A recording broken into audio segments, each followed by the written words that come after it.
Hello and welcome to the Cameo Show. I'm your host, Cameo, and welcome my trusty, beloved co-host and husband, Mr. Greg Braun. Today we have some things we're going to clear the air on with regard to some conversations that we've had in the past and things that we feel like we should address just to kind of further and deepen the conversation around those things. But before we get into all that, y'all know when Greg's here, he has a dad joke for us. Did you bring one? Yes. So actually, this one is about a dad joke. So when does a joke become a dad joke? I don't know. When it's apparent. Total dad joke. He's always bringing the heat with the dad jokes. So the first thing I want to dive into is kind of recapping that Greg and I have been married almost 20 years. We've been through some really turbulent times. We run a business together. We have 2 teenagers. So for those of you who maybe are new here, you know who we are a little bit more as we dive into this episode. Often we share what we're going through as a couple, as business owners, as parents, what we've been through and how we've kind of clawed our way out of those spots and what we've learned along the way in an effort to help people feel like they're not alone. 10 years ago, we were in a really, really low spot in our marriage and just in our lives individually. And there was a time when what I was searching for wasn't available. And I could find kind of like one article that made me feel like there was hope. And that's why we do what we do now, is that if you're someone who's seeking to make meaningful change in your life and you feel like you can't find any information that makes you feel hopeful or makes you feel normal for what you're going through, that's why we're here sharing what we've been through in a pretty transparent way, sometimes a little bit scary transparent, so that you don't feel alone. One of the things that we also talk a lot about is that we haven't had alcohol as part of our life for, I'm 9 years and Greg is coming up on 10. And prior to that, we were Party animals. wild asses. Not just have a drink with dinner, I mean every once in a while, but usually we're going to take it to the next level with anything that we do, and that included drinking a decade ago. And we've done a couple of episodes about how our life has changed since we stopped drinking. I've done some solo episodes about, the impact that alcohol has on our life that maybe we don't recognize. And those tend to ruffle some feathers because drinking is a very socially accepted activity. It's something that most people do. Some people do better than others. Some people, don't have the tendency to go overboard. Some people are very protective of the fact that, I drink and it doesn't impact my life.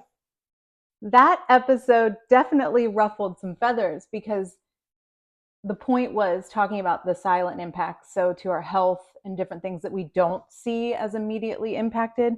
And I wasn't coming for anyone's alcohol. I was trying to illustrate some of those things that we don't see, that are subtle, that are not so in our faces about deciding not to drink alcohol. So that was a long-winded way of saying, we have some things that we want to say as a follow-up to some of the things that we've shared in the past.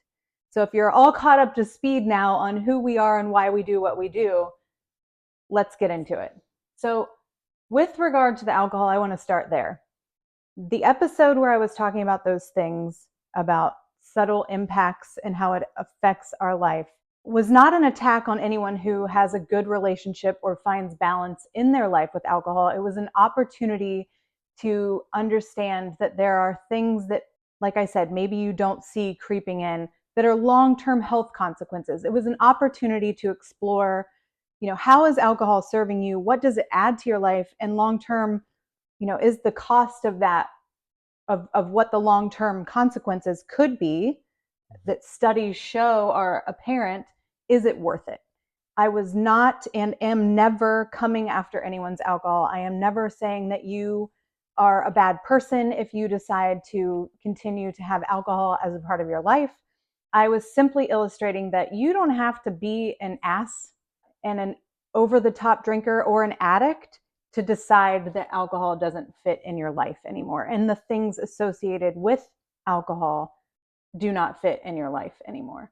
And so I just want to be very clear on that right out of the gate, which is a perfect segue to what we were talking about a little while ago, is that in the episodes where we share how our life has changed, we talk a lot about moving past phases in our life that, along with that decision to stop drinking or any decision to make meaningful change in your life, you often change the people and the places and the things that you align yourself with.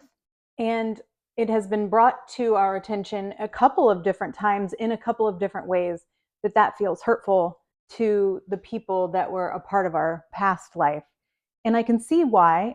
I mean, we definitely are understanding and compassionate of that. So I want to dig into that a little bit further. When we say that if you're making meaningful change in your life, you're going to lose people, you're going to change the people that you're around, what I'm not saying is that that comes from a place of judgment, or that you're better than them, or that you're no longer meaningful to me in any way, shape, or form. And that doesn't just have to be with drinking. That could be with different phases in your adult life. We all change. We're seeking change. That could have to do with, like, you change your career, or maybe your kids have grown up. And so what you once shared when your kids were little is different now that they're doing their own things. What we don't want is for it to feel like it's insensitive to the people who have been a part of our story, because although they are not necessarily a part of our story, or the places or the things are not a part of our story at this time, they were and still are an important part of who we were, an important part of who we've become, and always a part of the story. And so I feel like after that's been brought to our attention, this is all about being transparent and honest and learning as we go. That was never the intention. It may have come across that way. And for that, I want to make sure that we're very clear that we didn't want to make anyone from our past feel that way. Yeah, I mean, I would just add that, like, as you grow and you evolve and you change, you're going to have new relationships. You're not going to maybe nurture the relationships that you had in the past when your things in common aren't the same anymore. So as much as you would like to still be friends with all of your high school football buddies, you were all together because you were playing football together, and you had a common thing together that you were doing. But as life goes on, maybe you're not playing in a band with certain people anymore. Maybe you're doing different things for hobbies, different things for enjoyment. So those people, those places, those things will naturally change. And I think what we're talking about is, like, when you say we're not going to drink, that's a pretty big Line in the sand. line in the sand, because if you look at your life when you were a drinker, your life revolved around drinking. Where's So the party? so it was very easy to be around people that were doing the same thing. And the one thing that we've noticed when we've moved to Florida 10 years ago is we didn't really know anybody when we moved here. And so basically it was like we're basically starting over with a social circle. And that it was almost impossible to do if you're not drinking, because the drinking would have been easy. There was lots of happy hours and things that were going on where you just get together and drink, and then an hour into that you're just kind of everyone's loosey goosey and you're loosened up. But if you're a non-drinker, it's hard to socialize like that, because who are my people? When you're drinking, it's just you grab a beer and we're part of the party.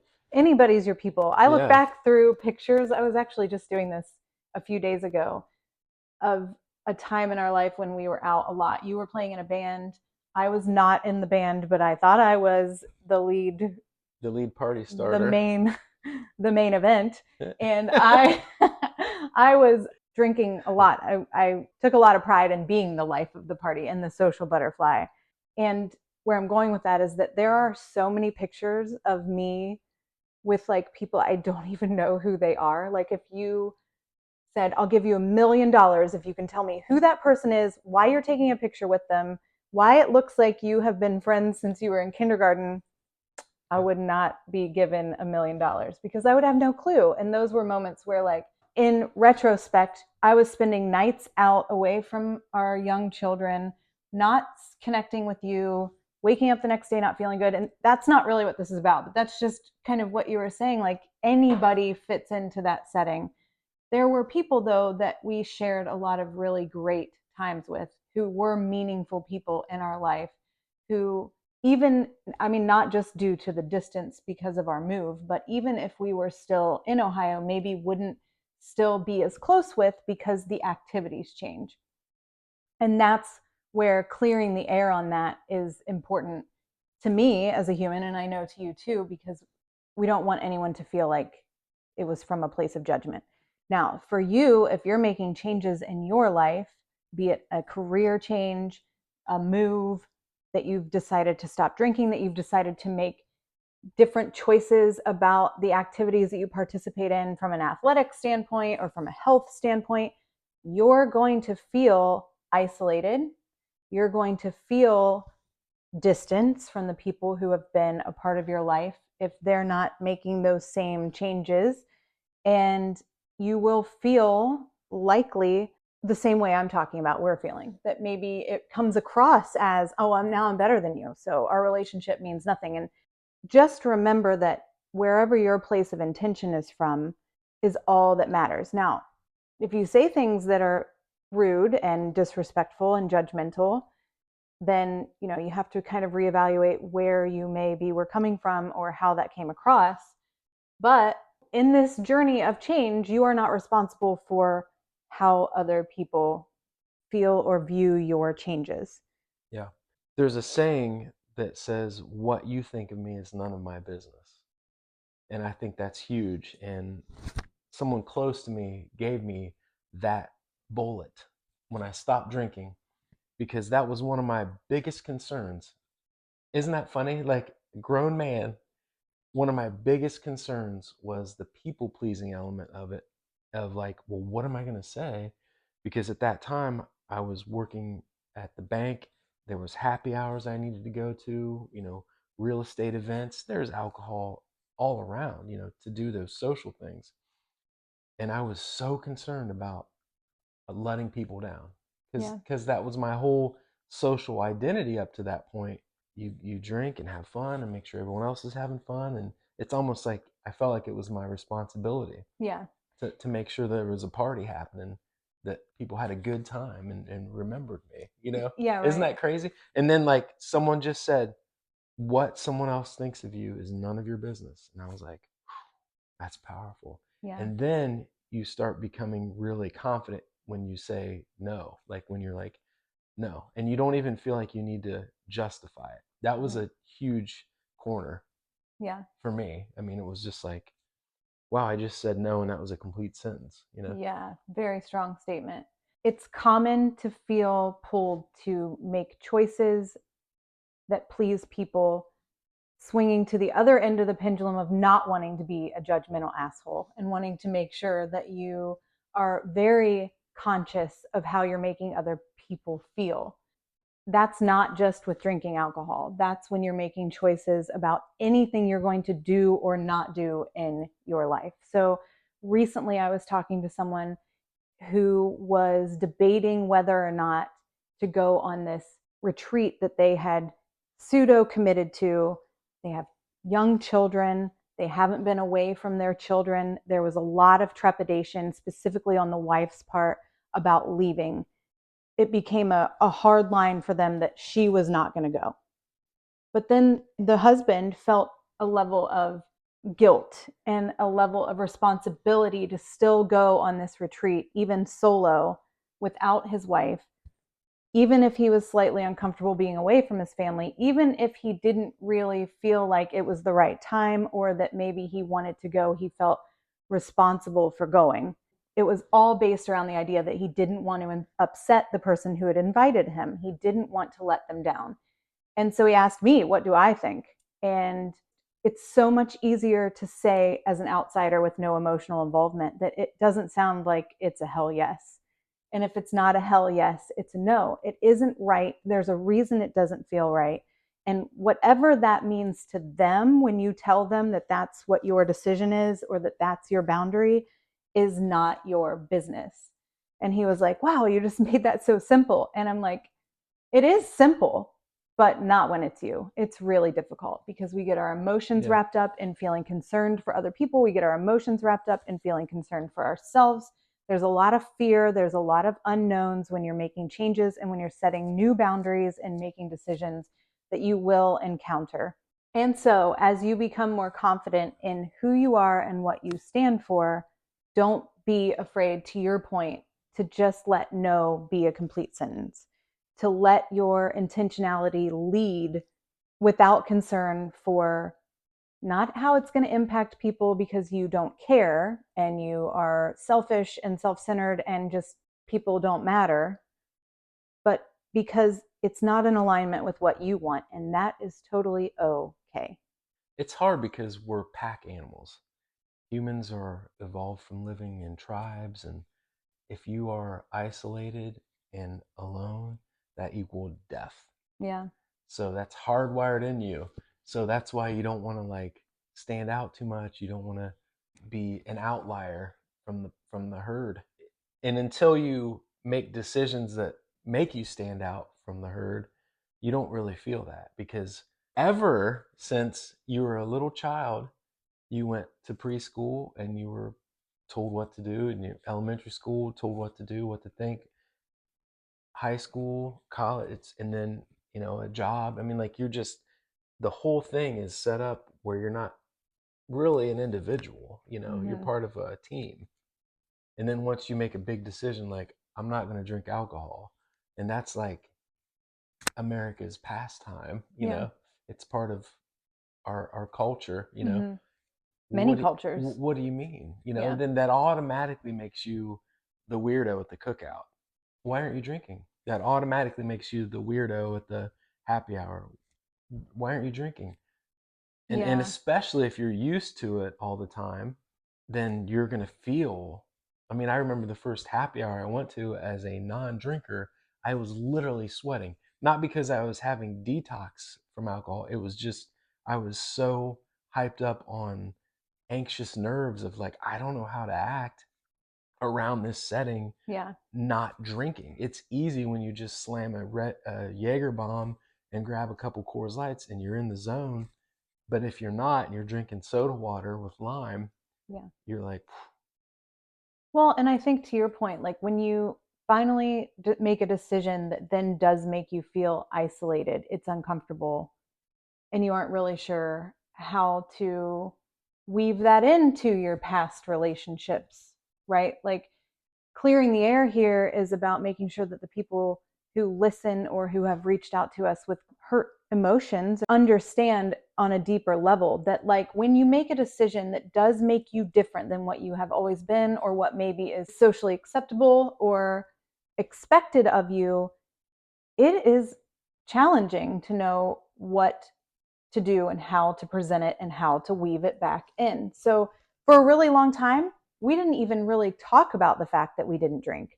Like it was quiet. It was very not a secret, but just wasn't something that we brought to the conversation because we didn't want to hurt anyone's feelings. For the better part of this decade journey, we didn't want to offend anyone by saying we don't drink because they do drink and we didn't want them to feel judged. And it's only until recently, and this has been almost 10 years, that we feel a lot more confident talking about it because the benefit to empowering others to explore this for themselves outweighs the consequences of possibly hurting someone's feelings. The right people will understand where we're coming from. The people from our past who have expressed that it maybe hurt their feelings, the way that we were talking about that, understand now, and again, why we're having this conversation, so that if you encounter that when you're making changes in your life and you feel nervous about talking about it at the risk of hurting someone's feelings, that is a natural part of the process. That is a normal feeling. It is okay to feel that way. And honestly, if I had to do it all over again, I probably would have just addressed the elephant in the room a lot faster. But I had to get more comfortable. You had to get more comfortable and confident in our own decisions and in working through that innate or learned behavior of people pleasing mm-hmm. first, right? So, whatever change it is, it doesn't matter if it's deciding that you're not going to drink or deciding that you're not going to eat pizza anymore, whatever it is that makes you stand out from the norm, or the norm that you have been, or the people that you associate with, is going to present difficult moments. The other thing that I would say to that about when you stopped drinking and you weren't sure how to act and how it kind of isolated you, and I'm curious to see if you think the same, is that what people said to you wasn't really your business. But when you're in the moment, it's hard to separate that. And then you have to remember that on the flip side. So, like, we were hyper conscious of hurting someone's feelings, saying that we weren't drinking. And why? Because we were around people who we were drinking buddies with, or people who were drinking. And it did feel like it was from a place of judgment. But the people who would ask us early on, like, oh, you don't drink? Why don't you drink? Well, they didn't have a problem with that. Like, they weren't super conscientious of hurting our feelings or being offensive to us. And that is just a great example of like why it's not really your business what other people kind of think or how they respond to what your behavior is, on both sides of the coin. Do you know what I mean? Yeah, and quite honestly, everyone is so wrapped up in their own story that if it ever would come up, like I don't drink, the first thing that everyone always says is, "I don't drink that I don't much." drink that much. Yeah. So it's like after a while, you're like, I don't even. It doesn't matter. I'm not gonna bring it up because that's putting the spotlight on me. I don't really want to do that. Just like, Yeah. just I'm fine. The Water's same fine. thing would happen when I was bodybuilding. Yeah, It would be like, with food. Yeah. with food, yeah, I would bring my stupid Tupperware of disgusting fish and broccoli to a pizza joint, and it would be people showing interest in what you're doing or not doing, and how they respond to that is not necessarily from a place of judgment, and being able to separate yourself from that and know, like, this isn't really my business how they're responding or reacting or judging.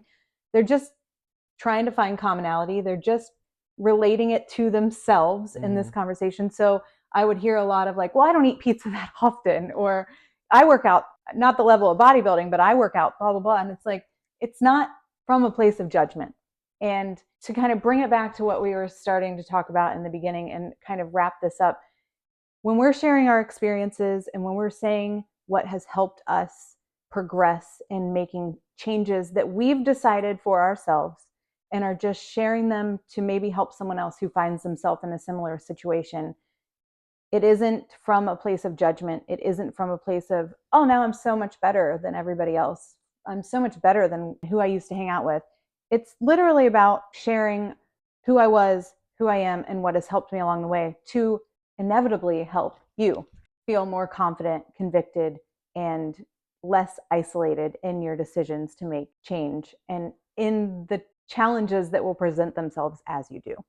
Yeah. So no matter what you're doing, whether it's trying to eat cleaner or it's trying to, give up alcohol or, maybe working out, and you haven't been working out, whatever you do new like that is going to feel very, you'll feel very isolated because you're doing something that you haven't always done before. So it will feel very scary because Mm-hmm. you're kind of stepping out on your own. And it might take a long time before you find your new tribe as you're changing because your new tribe hasn't seen you yet, Yeah. hasn't connected with you yet. But it's totally normal. It's part of the process. And, it's part of growing is kind of feeling like you're alone on that journey. Yeah.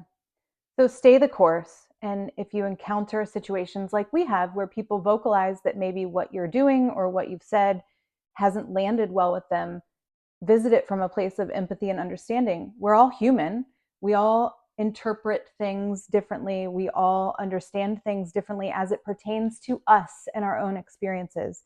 There's nothing wrong with no being a complete sentence. And there's also nothing wrong with saying you're sorry if you've hurt someone's feelings or offended someone in a way that you didn't recognize. That's what the shared human experience is about.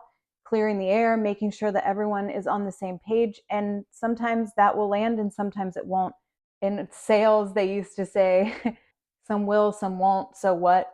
Who's next? And I don't mean that in a way that like friendships or people, places, and things are disposable, but just in a way that like we're all on our own journeys. And sometimes we're on different places in the path, and you just want to make sure that what you're doing and the changes that you're making make you a better person, and that's holistically, that's collectively, even in a situation where you maybe need to clear the air sometimes. Completely normal. All normal feelings and all part of the process.